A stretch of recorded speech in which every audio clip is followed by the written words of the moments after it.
My name is Leo Des, CEO of Group 337 and the Inside, and along with our friends at Salto Systems, we've kicked off a three-part mini-series titled The Next Generation of Smart Locks.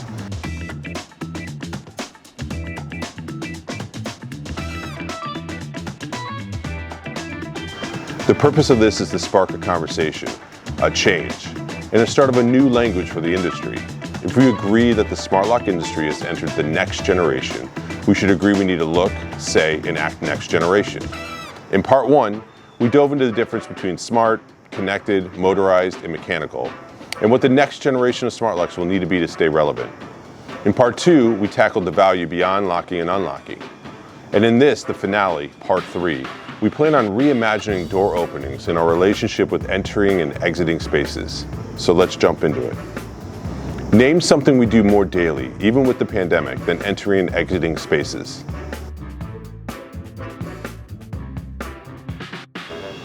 Even if there's something that you do more than entering and exiting spaces, maybe we can agree it's in the top 5 of something that you do daily.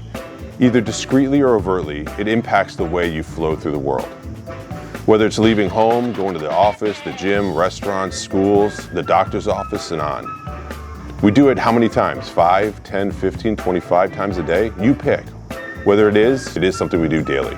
And if you think about it, when you or anyone enters or approaches the building, it's typically the first impression they have of your brand, your space, or even your home. And most of the time, it does go unnoticed, generally because it's working how it should in the background. But I think it is a missed opportunity, and I'll talk about that later. Or worse, the lock doesn't unlock when it should, or is slow to unlock. Or maybe the schedule wasn't updated, or you arrived at the office you haven't been given access to yet. Or maybe now that you're working hybrid, the system or you didn't update something properly. What has historically been a feature, meaning the system working, is now a bug.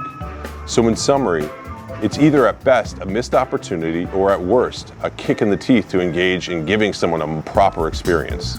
So as we move towards the next generation of smart locks, door openings, and the relationship we have with the spaces we enter and exit, what does that look like?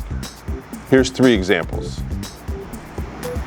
Number 1, smart locks will move having no idea who we are and a binary open or close to being present with authenticated identity and then responding accordingly.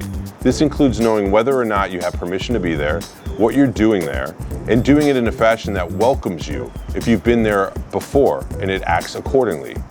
This is more in line with letting the right people in versus keeping the bad people out. Number 2, what if smart locks and door openings did that and also understood the situational awareness, and responded dynamically? And 3, and while we're at it, what about flipping the model from access control as a primary role to incorporating or starting with care? What if smart locks started with inviting people in and being more inclusive versus keeping them out? Would we build them differently? Would the experience be better? If we built the next generation of smart locks, they would respond to authenticated identity instead of using a given card or credential that does not represent the individual. It would understand and react to the situational awareness dynamically, and it will start with access care versus access control. This is a fundamental shift of how our products or services are built. Can we do it? We can. And I think it will only happen if we are reimagining the lock versus iterating off of old platforms and only using old mentalities. I do not have all the answers or frankly know how this will all turn out. But what I do know is we're going to need to leverage our past to help us write the future. We are uniquely positioned to lead this as an industry.